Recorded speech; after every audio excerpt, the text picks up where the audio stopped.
4 сынып, 1 сабақ, 3 сыныпта өткенді қайталау. 1 есеп. Мәтінді оқы, сандарды көшіріп, оларды өз суретімен жаз. Әлия энциклопедиядан Қазақстан аумағы батысында Еділ өзенінің төменгі ағысынан шығысына Алтай тауларының етегіне дейін 3000 километрге, ал солтүстігінде Батыс Сібір жазығынан оңтүстіктегі Қызылқұм шөліне дейін 1700 километрге созылып жатқанын оқыды. Арман интернеттен Қазақстан қалаларында тұратын халық саны туралы мәлімет білді. 300 мыңнан 400 мыңға дейінгі тұрғындар саны Семей, Павлодар, Тараз және Өскеменде, 200 мыңнан 280 мыңға дейінгі тұрғындар саны Қостанай, Қызылорда, Атырау және Петропавлда, 110 мыңнан 160 мыңға дейінгі тұрғындар саны Екібастұз, Көкшетау, Рудный және Талдықорғанда. Енді біз берілген сандарды көшіріп жазамыз. Олар 3000, 1700, 300 мың, 400 мың, 200 мың, 280 мың және 110 мың, 160 мың. Енді сандарды өз суретімен жазсақ, ең кіші саннан бастап ең үлкен санға дейін жазамыз. Біздегі ең кіші сан 1700, одан кейін 3000, 110 мың, одан кейін 160 мың, одан кейін 200 мың, 280 мың, 300 мың және 400 мың. Келесі екінші есеп, дұрыс жауапты таңда, өз пікіріңді дәлелде. Картадағы масштаб бойынша 1 сантиметр аймақтың 4 километріне сәйкес келеді. Картадағы екі қаланың арақашықтығы 8 сантиметрге тең. Осы қалалардың арақашықтығы қанша километр болады? Яғни бізде 1 сантиметр 4 километр болса, 8 сантиметр табу үшін 8-ді көбейтеміз 4-ке. Сонда 32 километрге тең. Демек, жауап В нұсқасы 32 километр. Үшінші есеп. Алдымен массаның, содан кейін уақыттың өлшем бірліктерін өз суретімен жаз. Екі теңсіздіктен құрастыр. Шамалардың мәнін қалай салыстыру керек екендігін түсіндір. Өз суретімен жазу үшін, яғни ең кішісінен бастап ең үлкеніне қарай жазамыз. Бізде бірінші массаның өлшем бірліктері. 9 центнер 8 килограмм. Яғни бізде осы берілген өлшем бірліктер, массаның өлшем бірліктері. Демек, біз ең кішісінен бастайық. Бізде ең кішісі 98 килограмм. Әрі қарай 205 килограмм. Одан кейін 2 центнер 10 килограмм, 6 центнер 1 килограмм, 610 килограмм және 9 центнер 8 килограмм. Біз білетіндей 1 центнерде 100 килограмм бар.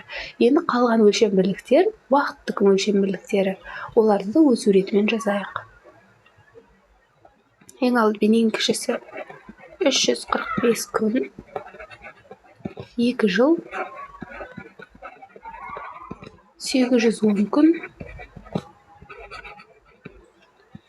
одан кейін 42 жыл,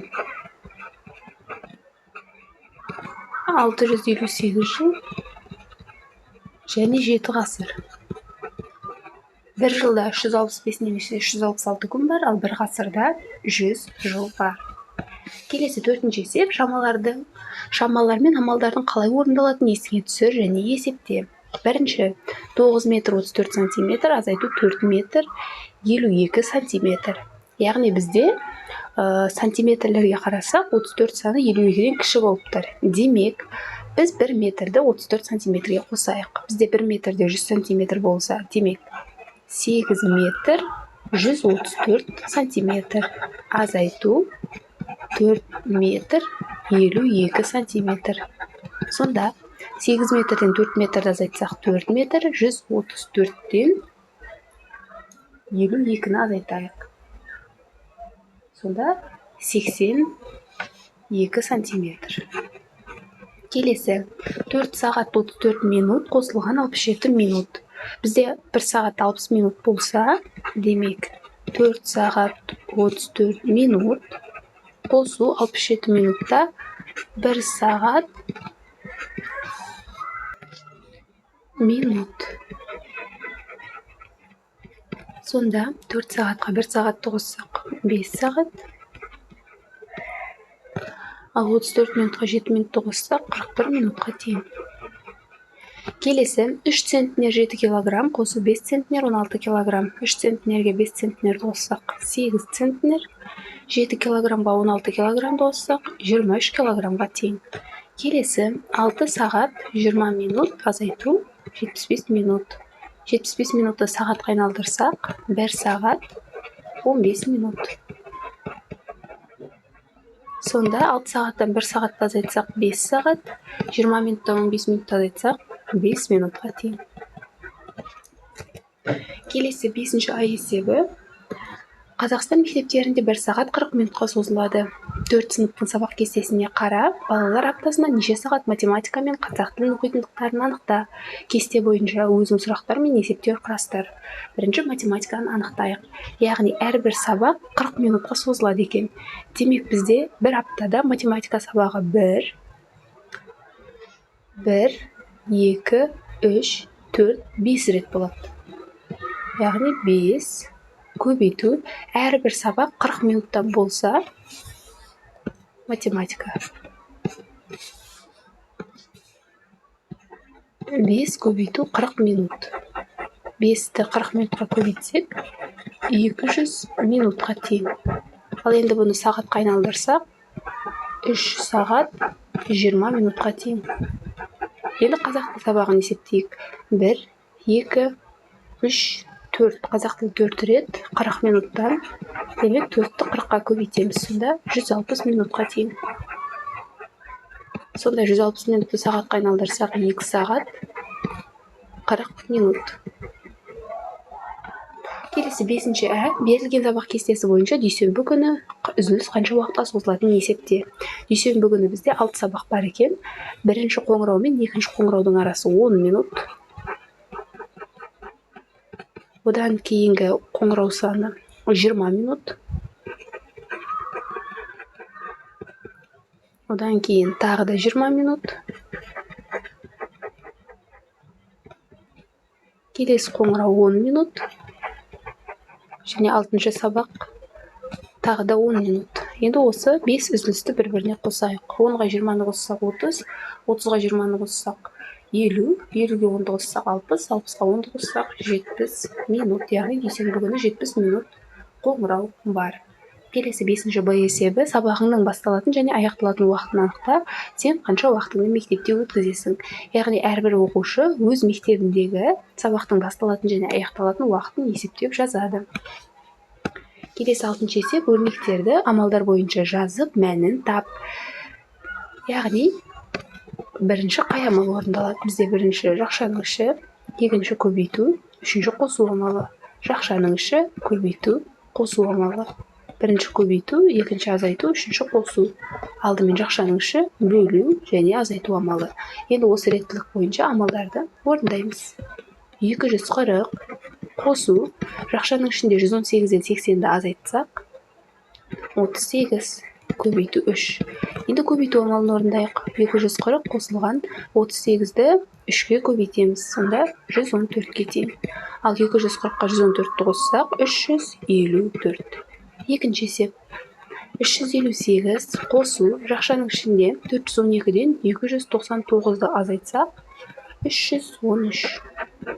113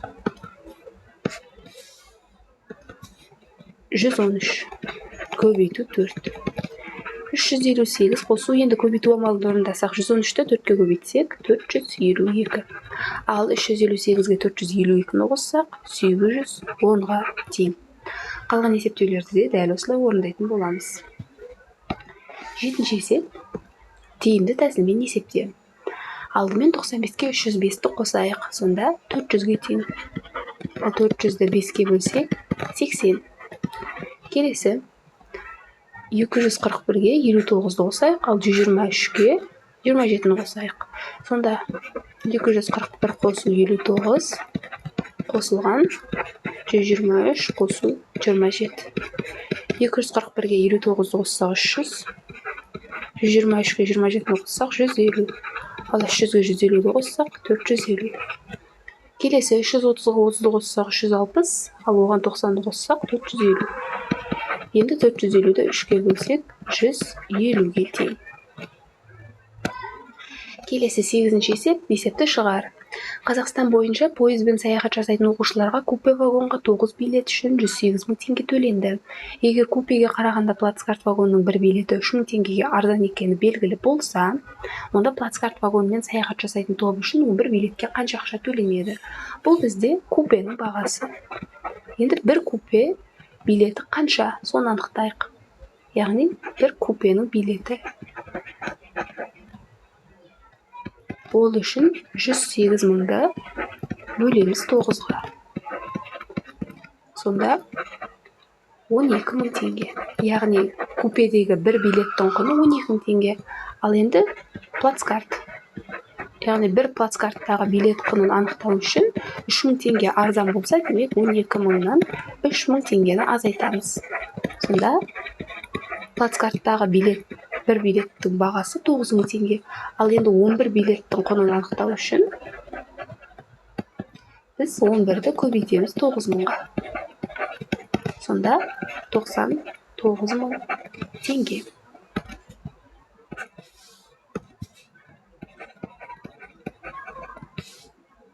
Келесі 9-ші есеп, пайымдай отырып шығар.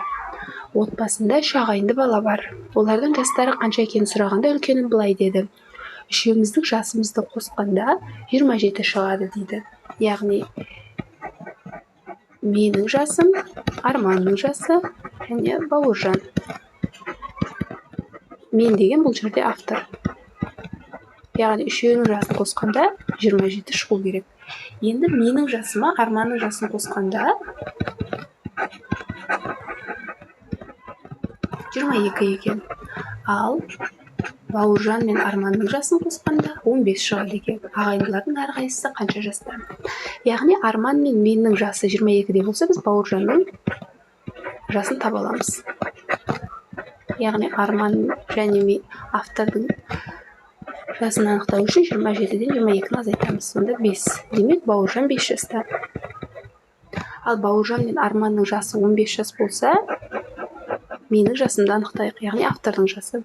Ол үшін 27-ден 15-ті азайтайық, 12 жас. Енді Арманның жасын анықтау керек. Ол үшін 27-ден азайтамыз 12 мен 5-тің қосындысын. Сонда 27 азайту 12-ге 5-ті қоссақ 17. Сонда Арманның жасы 10-да. Осымен есептеулер аяқталды. Арнамызға тіркеліп лайк басуды ұмытпаңыздар. Назарларыңызға рахмет.